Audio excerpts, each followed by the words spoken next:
Au titre de ce journal, l'exportation du pétrole russe, le plafonnement des prix entre en vigueur ce lundi. L'objectif est de limiter les revenus financiers de Moscou et tout en évitant une explosion des prix du pétrole sur le marché mondial.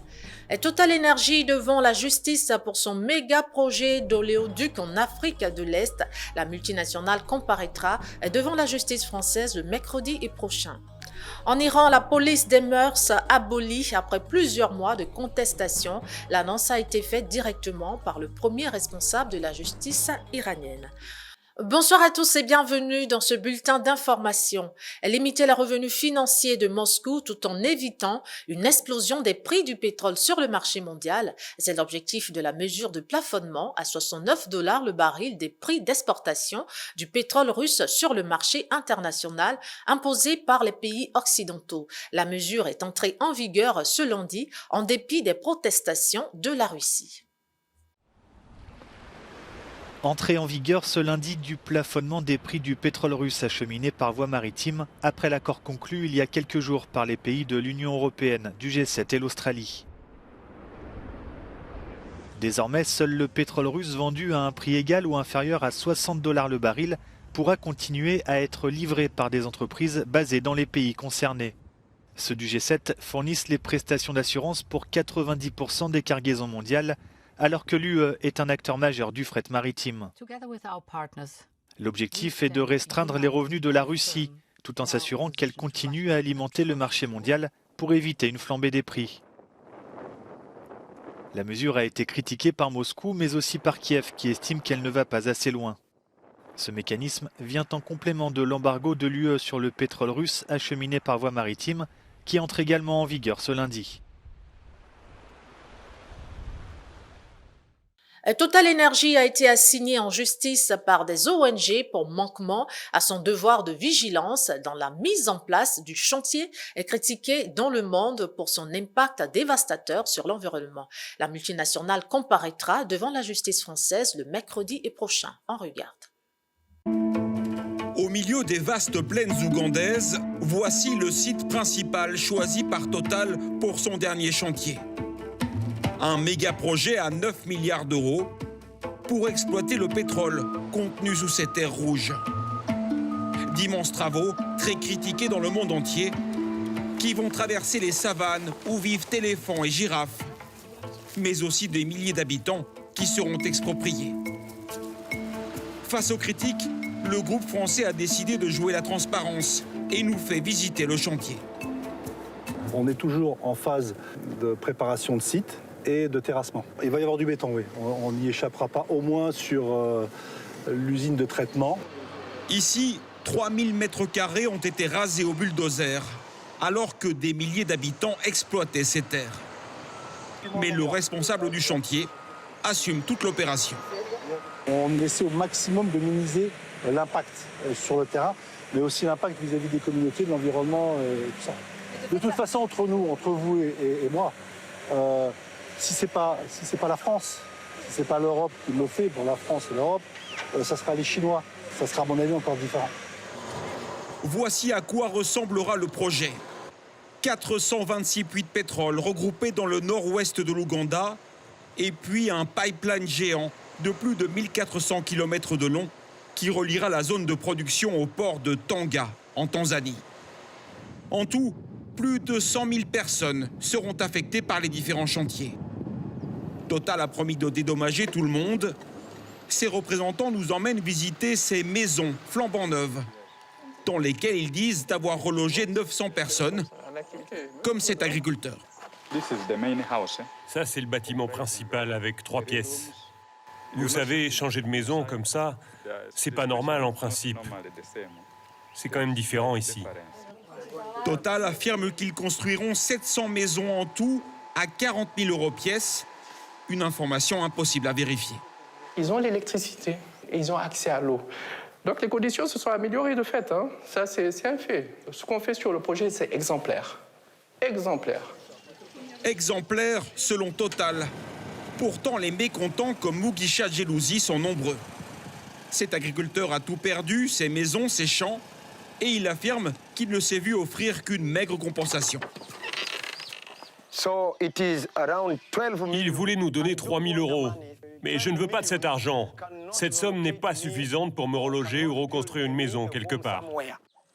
Il a refusé, mais dit avoir ensuite subi des pressions de la part des autorités ougandaises. Je n'ai pas eu le choix. J'ai dû partir. Et j'avais beau crier, personne ne m'a écouté. Mes droits ont été bafoués. Le projet pétrolier fait aussi polémique car il empiète sur un parc national, les Murchison Falls. 132 puits de pétrole seront forés dans le parc. Des chantiers massifs, à quelques centaines de mètres à peine des troupeaux de girafes. Le porte-parole de Total n'y voit aucun problème. Dans la vraie vie, en réalité, c'est que quelques animaux viennent, regardent par curiosité et puis s'en vont. On n'est pas sur une surface assez grande pour perturber la vie animalière dans ce parc. Le monde a encore besoin de pétrole. Il y a une nécessité de mettre en production de nouveaux champs pétroliers si nous voulons satisfaire cette demande. Le projet est aussi voulu et soutenu par les autorités ougandaises qui y voient une opportunité économique et travaillent main dans la main avec Total. Nous avons besoin de ce pétrole pour développer notre pays. Notre bébé est à l'intérieur, ici, sous terre. Il faut le faire sortir. Alors on doit ouvrir le sol, mais après, on peut recoudre, refermer la plaie. Les militants écologistes, eux, ne sont pas du même avis et se mobilisent jusque dans la capitale. Où les puits se trouvent, on s'attend à une destruction importante de la biodiversité. Et aussi, le projet va générer pas moins de 34 millions de tonnes de CO2 par an. Quand j'ai dénoncé les injustices du projet et les dangers pour l'environnement, j'ai été arrêté, intimidé, menacé. Le projet va à l'encontre de toutes les recommandations des experts pour limiter le réchauffement climatique. 30 millions de litres de pétrole seront bientôt extraits ici, chaque jour. L'annonce a été faite directement par le premier responsable de la justice en Iran. La très controversée police des mœurs, sa principale mise en cause dans la mort de Mahsa Amini en septembre dernier, est désormais abolie. Une tentative d'apaiser le climat sociopolitique toujours aussi bouillonnant avec la poursuite des manifestations anti-régime malgré la vague de répression.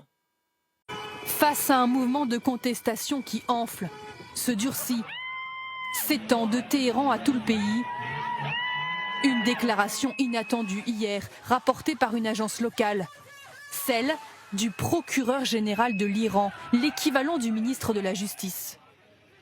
La police des mœurs n'a rien à voir avec le pouvoir judiciaire, et elle a été abolie par ceux qui l'ont créée. Des propos qui semblent confirmer ceux du chef d'État quelques heures plus tôt.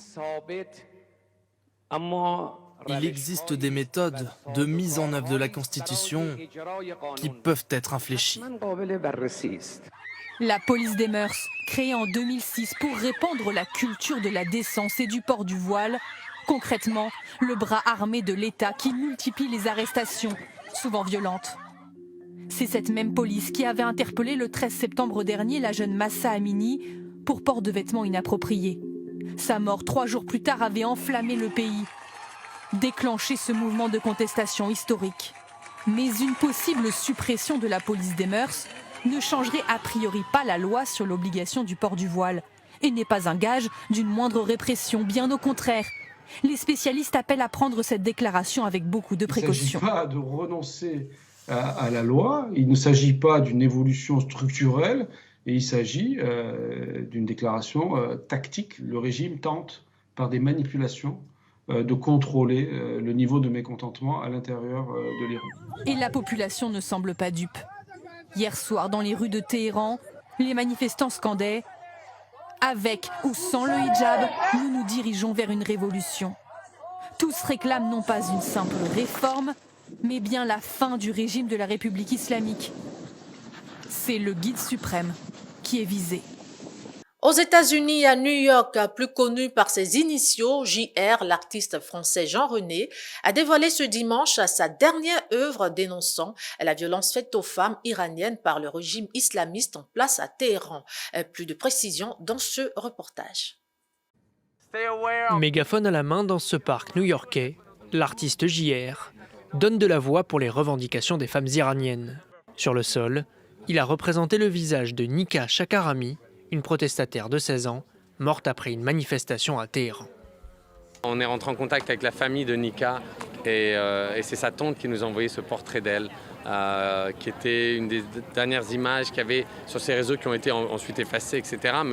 Et donc ça comptait beaucoup pour la famille que ça soit cette photo. Et donc c'est avec celle-là qu'on a commencé il y a 2 semaines au Brésil et maintenant ici à New York. L'œuvre est participative. Des volontaires vêtus de noir représentent les cheveux de la jeune femme.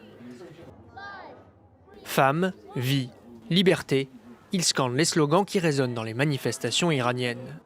Beaucoup sont membres de la diaspora. Ici, aux États-Unis, nous utilisons notre liberté et nous essayons d'amplifier leur voix, d'élever leur voix et de faire en sorte d'affecter l'opinion publique pour que les gens puissent pousser le gouvernement à mettre fin à ce régime. Cette performance artistique s'inscrit dans la campagne Des yeux sur l'Iran, une initiative qui vise à obtenir des Nations Unies l'expulsion de la République islamique de la Commission sur la condition des femmes. Le vote sur cette question est prévu le 14 décembre. Les nouvelles ne sont pas bonnes en Afrique du Sud. Après une violente crue qui a emporté samedi plusieurs membres d'une congrégation religieuse aux abords du fleuve Chouskei, près de Johannesburg, les premières recherches ont permis de retrouver 9 corps. 8 personnes sont pourtant disparues et sont toujours recherchées. Au moins 9 personnes sont mortes et 8 autres sont portées disparues en Afrique du Sud après qu'une crue soudaine a emporté les membres d'une congrégation religieuse près de la rivière Chouskei à Johannesburg. Les personnes décédées et disparues faisaient toutes partie de la même église qui effectuait samedi des rituels religieux le long de la rivière. La trentaine de participants a été surprise par la montée rapide des eaux à la suite de violents orages. Les secouristes qui ont été mobilisés tout le week-end ont déclaré avoir trouvé les corps des victimes lors de leurs recherches. Cette rivière est régulièrement fréquentée par des groupes religieux qui se réunissent habituellement ici pour des baptêmes et des rituels religieux. Les drapeaux sont en berne au Congo-Kinshasa depuis ce samedi 3 décembre, après le massacre la semaine dernière d'au moins 50 civils dans l'est du pays, et Kinshasa accuse les rebelles de M23 d'être à l'origine de ce carnage. Le point dans ce reportage. Un deuil national de 3 jours a débuté samedi en République démocratique du Congo après le massacre présumé de civils dans l'est du pays. L'armée et les autorités de la RDC avaient accusé jeudi les rebelles du M23 d'avoir lâchement assassiné au moins 50 civils mardi à Kishiché. Selon les derniers bilans du gouvernement, plus d'une centaine de personnes auraient été tuées dans ce village du territoire de Rutshuru, à environ 70 km au nord de Goma, chef-lieu de la province Nord Kivu. Le M23 a contesté d'être l'auteur de cette tuerie. Vendredi, le président congolais Félix Tshisekedi a dénoncé le massacre de ses compatriotes victimes de la barbarie du M23. Il a demandé l'ouverture d'une enquête au niveau interne sans délai avant de charger le gouvernement de décréter 3 jours de deuil national en leur mémoire.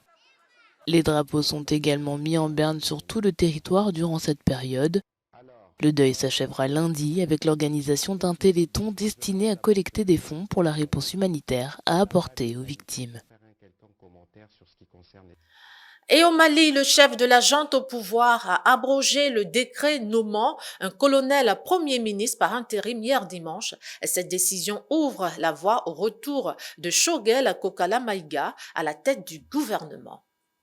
C'est sa première apparition officielle depuis sa mise au repos forcé il y a plus de 3 mois. Victime d'un accident vasculaire cérébral en août dernier, Choguel Maïga, 64 ans, a rendu visite au président malien, le colonel Assimi Goïta, pour l'informer de son état de santé. Il se dit apte à reprendre le travail. C'est la reprise presque. Avec le président, dans quelques jours, nous allons décider. Mais le simple fait d'être venu le saluer montre que nous sommes dans la reprise pratiquement. Alors que la présidence devrait procéder à l'abrogation du décret qui a nommé Abdoulaye Maïga Premier ministre par intérim, dans les rues de la capitale malienne, le retour de Choguel Maïga est perçu par certains comme le moyen de redonner du souffle à la transition. Je suis très content. D'ailleurs, moi, je ne suis pas un fan de Choguel, mais j'aime sa politique. Parce que sa politique, il aime le Mali. Il aime la libération du Mali. D'autres auraient bien vu son remplaçant poursuivre à son poste. Si toutefois on peut laisser la chance au colonel Abdoulaye Maïga vraiment d'être confirmé au poste du Premier ministre, ensuite essayer de voir remanier le gouvernement pour que nous puissions avoir un gouvernement inclusif. À Bamako, sa réputation de personnalité clivante précède le retour de Choguel Maïga. Au sein de la classe politique, le Premier ministre ne fait pas l'unanimité. Le Mali a besoin aujourd'hui d'un Premier ministre qui a de l'énergie. Un Premier ministre qui puisse rassembler. Et je ne pense pas que Choguel soit ce Premier ministre. Du côté du M5 RPF, dont Choguel Maïga est l'un des fondateurs, les tensions du mois d'août ont, semble-t-il, été balayées. Sans lui, il va être très difficile de réaliser cette refondation tant attendue par les Maliens. Donc il a pleinement son rôle à jouer. Nommé à la tête du gouvernement en juin 2021 à la suite du second coup d'État, Choguel Maïga est l'une des figures de la rupture avec l'ancien allié français et de la coopération avec la Russie. Et en Côte d'Ivoire, la 3e édition de la Foire internationale de Treichville a ouvert ses portes le vendredi 2 décembre à Abidjan. Et durant une dizaine de jours, les artisans exposeront leurs œuvres d'art, témoins de leur créativité. Et suivant le reportage de Mesmer Yao. C'est dans une ambiance de carnaval que s'est ouverte ce vendredi 2 décembre la 3e édition de la Foire internationale de Treichville, placée sous le thème « L'impact de l'écologie sur l'artisanat ». La FIT, c'est une plateforme qui rassemble plusieurs communautés. Venons fêter, venons découvrir le savoir-faire des artisans, venons découvrir les produits que proposent nos différents commerçants. Et cette année, nous avons plusieurs pays, comme habituellement. Nous avons le Bénin, nous avons le Ghana, nous avons le Burkina, nous avons l'Égypte. Et donc, venez tout simplement fêter à Treichville pour cette fête de fin d'année. Les autorités politiques et administratives ont apporté leur appui institutionnel à cet événement culturel et appelé à sa pérennisation. Le ministre François Albert Micha a bien voulu parrainer et donner son accord pour accompagner les fiers artisans et bijoutiers de Côte d'Ivoire à travers la Foire internationale de Treichville qui a sa 3e édition, pour montrer à toute la jeunesse que nous avions un vaste réservoir d'employabilité à travers le métier de l'artisanat. Durant 10 jours, les populations pourront visiter les stands pour découvrir l'artisanat sous toutes ses formes. Au Kenya, les stades récemment construits feront l'objet d'audits. C'est le secrétaire du cabinet des sports, Ababou Nwoma, qui l'a annoncé vendredi à l'issue d'une visite au stade Kinuru à Meru, dans le centre du pays. L'émissaire du gouvernement s'est dit profondément déçu par la mauvaise qualité de cette infrastructure. On regarde. Les installations sportives récemment construites au Kenya feront l'objet d'un audit pour déterminer l'usage des fonds alloués à ces travaux. Cette décision du ministère des Transports intervient après une visite du stade Kinuru dans le comté de Meru. Selon le secrétaire du cabinet des sports, de la culture et des arts, Ababou Nwoma a exprimé sa déception quant à la qualité des différentes finitions de ces infrastructures sportives. And the reports I have received have been that this is a well-done stadium. Then that means our standards are very low. And I came here just to check on the... J'ai reçu un rapport indiquant que le stade Kinuru est terminé et prêt à être utilisé. J'ai inspecté ce stade et je suis profondément, complètement, incontestablement, sans équivoque déçu. Je suis surpris que ce stade soit considéré comme étant conforme et fini. Une équipe sera déployée pour évaluer le travail effectué. L'état de ce stade montre que nos infrastructures ne sont pas suffisamment conformes. D'un coût global de 915 millions de shillings, le stade de Kinuru faisait partie des sites qui avaient été sélectionnés pour accueillir les matchs du championnat d'Afrique des Nations 2018 avant que le Kenya ne se voie retirer les droits d'accueillir le tournoi continental en raison d'un manque de préparation. Il est très clair que cette infrastructure n'est pas un terrain standard de la FIFA et la CAF n'autoriserait aucun match sur cette surface où même l'herbe n'est pas du type requis. Nous verrons comment nous pouvons améliorer l'état de ce stade aux côtés d'autres. Actuellement, nous sommes dans une dynamique pour relever les standards de nos infrastructures sportives. Ceci afin de mettre en application aux instructions du chef de l'État, William Ruto, qui souhaite que ces infrastructures soient aux normes internationales. Le Kenya ambitionne dans le cadre d'une candidature de la communauté de l'Afrique de l'Est d'organiser la Coupe d'Afrique des Nations 2027 avec l'Ouganda et la Tanzanie. Et pour réussir ce défi, le Kenya mise sur des installations sportives conformes aux normes internationales. Et pour finir, Mondial 2022, Angleterre-France, ce sera l'une des plus grosses affiches des quarts de finale de ce Mondial 2022 au Qatar. Hier dimanche, les coéquipiers de Harry Kane ont dompté la fougue du lion sénégalais de la Teranga, 3-0. Et quelques heures auparavant, la France, grâce à un doublé de Kylian Mbappé et à un but d'Olivier Giroud, neutralisait la Pologne 3-1. Le résumé de ces rencontres dans ce téléman. Grâce à un but d'Olivier Giroud et un doublé de Kylian Mbappé, la France s'est qualifiée pour les quarts de finale du mondial au Qatar. Victoire 3-1 contre la Pologne. Olivier Giroud, auteur de sa 52e réalisation sous le maillot bleu, est devenu le recordman des buts en équipe de France devant Thierry Henry. Quant à Kylian Mbappé, il est avec 5 buts le meilleur buteur de ce mondial 2022. La Pologne, éliminée, s'est consolée en fin de match avec un pénalty de Robert Lewandowski. En quart de finale vendredi, la France affrontera l'Angleterre qui a battu dans la soirée le Sénégal 3-0. Auteur d'un début de match poussif et dominé par le champion d'Afrique, les Anglais se sont ressaisis avant la pause grâce à 2 buts de Jordan Henderson et Harry Kane qui n'avaient pas encore trouvé le chemin des filets dans cette Coupe du Monde. Bukayo Saka a enfoncé le clou à la 57e minute de jeu. L'Angleterre poursuit l'aventure. Le Sénégal sort de ce mondial. Ainsi donc se referme ce bulletin d'information. Merci à vous de l'avoir suivi. Rendez-vous demain à la même heure. Et d'ici là, portez-vous bien et surtout, restez sur A12, la chaîne d'ici et d'ailleurs.